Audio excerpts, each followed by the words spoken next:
Ayan. Ayan, tabing dagat. Yung mga kausa, tingnan mo. Ito yung dakit-dakit na tawag nila. Tabing dagat. Ayan. May mga bahay. Tapos, tabing dagat. Yan, may mga bangka. Aso mababa yung dagat. Ayan.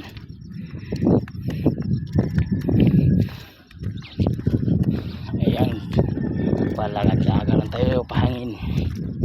Ito sa tabing dagat. Yan. Ayan o. Ang daming bangka. May bangka pang plastic. Yan, may shell. Ayan.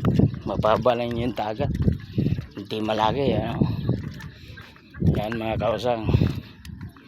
Ayan. Palapit na tayo ng palapit sa maraming bangka. Ayan. May mga tindahan. Mga bahay. Tabing dagat, pwede kang maligo dito, walang bayad. May mga masilungan, may mga bakaw, halaman dagat yan. Ayan. May aso, napahangin din, akala ko ako lang. Ayan, may taong kumukuha ng mga shell ng dagat. Ang daming bangka. Guys, nakita nyo? Ang daming bangka. Ayan. Tapos dito may tinayo na building. Inspektora. Nagbuhay na mga tao. Yan guys, oh. Tinayo yan, building. Tapos nakita mo yung mga building na yon. Yan. Tinatayo ng mga investor. Ito yung Cordova Seabourn. Ayan.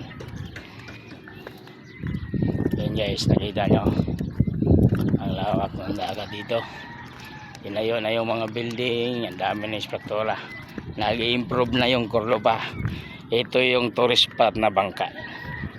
Mga malaki. Marami yan, mga Koreano. Ayan guys. Sundan nyo lang yung mga video natin. Marami pa kayong magkita dito sa Cebu.